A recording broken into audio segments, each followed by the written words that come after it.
Hey guys, welcome back to the channel. So today we're going to go over the differences between the Signal Sleuth and the original Wardriver, specifically Rev 3. There's not much difference in them. The Signal Sleuth is of my design in the fact that it's just a revision of Joseph Hewitt's Wardriver. I do not take credit for the original design. I do not take credit for the code to it. Mine is just simply a new layout for everything, the addition of the BW16, which Joseph Hewitt still coded for and could be modded into his original design. Mine just makes it a little easier, and in my opinion, a little easier to set up and solder. It is obviously of a completely different size, but I did design the Signal Sleuth around this 4-bay 18650 battery holder. The Wardriver does fit pretty well with two 18650s and works really well. Both are great. I don't currently have any Wardrivers in stock, assembled kits, any of that. I still have a couple that I need to assemble and ship out. Once I get them done, if I have some stuff left, I may put together kits for this again, but I'm kind of focusing more on the Signal Sleuth because it is the same thing. But let's look more at some of the bigger differences, other than the size that we mentioned. So this is the slim variant, so it's going to be slightly different than this one. The screen can typically be soldered on this side for the original, and the antennas will mount on the back side. So with the Wardriver, I didn't have really any issues with it. It works for what it is. Joseph Hewitt did a great job and made it nice and compact, but I was okay having a bigger device. I wanted these to be able to lay flat and be able to get to both connectors just fine, so that's how I have it laid out here. I wanted the addition of 5 GHz support, so I added the BW16, which again, as I mentioned, Joseph Hewitt is the one that coded for that. It's in his firmware. The same firmware that we use for the Signal Sleuth is by him. I take no credit for it. And then just have everything for the most part on one side. Like, he had the GPS on the back side, and the screen had to be soldered on with wires to be able to see it, where I have a dedicated spot and it's hard. It doesn't wiggle around, doesn't move or anything. At the same time, the way he designed it, the antennas weren't mounted to the PCB, which is fine. They work. You make, like with these cases that Cron made, they mount into the case, so they're still hard mounted. But I wanted something that would mount to the PCB. I really like the fact that with the Signal Sleuth, you don't need a 3D printed case.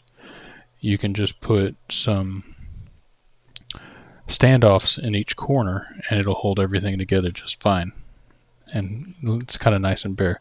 I kind of want to do even a standoff on the top with just a clear acrylic across the top so you can see everything, but it's kind of protected from, shorting and stuff. The next thing that's different is we did swap out, again, the BW16 for the SIM 800L module. There are some people that like this thing. They're able to get it to and use it for GPS coordinates. I was not a fan of this. Never got it to work for anything. And the only thing I wanted it for was to gather cell towers. But when I'm more driving, I'm using my phone as well anyway, and that's going to be better at grabbing cell towers from my experience than this ever was. Another complaint that I and a few others had was being able to access the SD card while it's in its case. So that's one way I designed the SD card to stick just slightly out. It can, as you can see, right here behind my GPS antenna. If the GPS antenna wasn't there, I could grab the SD card and pull it no problem. Now, with the Wardriver, you can take and mount this where it's sticking straight up, or you can even mount it where it sticks off the board. So there are ways to make it where the SD card's a little more accessible. Either way, it works. So I will say that I've talked with Joseph Hewitt a fair bit. I sent him 2 boards. I'm excited to see what he does with them, if he puts them together, or whatnot. But that is the main differences that I can think of between the Signal Sleuth and the original Wardriver. I am not trying to take place from the original Wardriver. I think there's plenty of place for both of them. I still am going to keep my device, and I know plenty of people are still asking for this device. But, I created this, so this is my baby. This is what I'm going to focus on. But, like I said, Joseph Hewitt still sells his PCBs. I highly suggest, if you want to build a Wardriver, go grab one of his. I actually have a handful of PCBs that I will have extra that I am not going to sell, because I would rather you go support Joseph with all that he has done. So yeah, that's the difference between the Wardriver and the Signal Sleuth. They're both great devices. I suggest you have one of each. I love having all of these homemade devices. I've even got the HackerBox's Y-Spy, which again is just a revision of the Wardriver.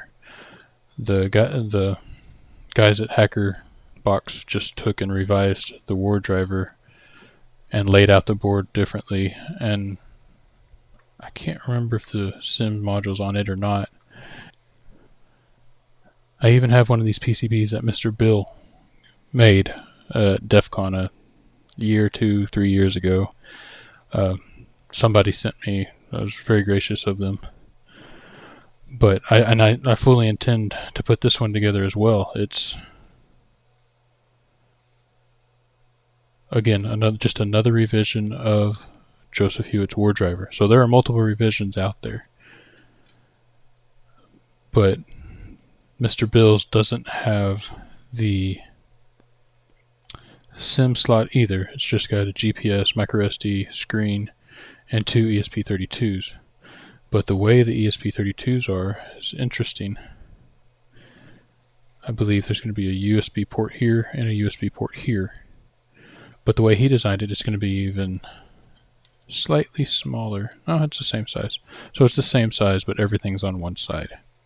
And if I remember correctly, you put the screen in like a standoff, a socket, so that you can put it over the ESPs. But yeah, I plan to put this together before long as well, and have a bunch of different all of the Wardriver variants I have. One other Wardriver variant I would suggest you look into is from Sigfault on Twitter. He has like an uber tiny Wardriver. It's around the same time I started designing the original Signal Sleuth with just the bare PCBs. He came out with one that was just the 2 Wardrivers. But he has since been working on a second version that has the 2 ESP32s and the BW16, so it does all 3. I think he has a variant with PCB antennas and a variant without. I don't know, he hasn't fully released it yet. And it also has a different GPS built in. It's one of these LC86Ls, I believe, or a similar GPS. And it's real small form factor, smaller than these. It's really cool. I hope to get my hands on both the original and version 1 and version 2. But Thanks for tuning in. I hope this answered many of the questions y'all have been asking about the difference between these two devices and the other Wardriver variants that are out there. I don't know if any of the other Wardriver variants are something you can access very easy. I know HackerBoxes has their PCB on their GitHub. I don't know if Mr. Bill ever released his, and mine's not released currently. I may release it eventually. For now, I've got too many things I'm working on, and there's still a couple of revisions I'm thinking about possibly making to it to make some things easier. So thanks for tuning in. If you liked this video, please like it. If you like my channel, give me a subscribe, and we'll see you next time.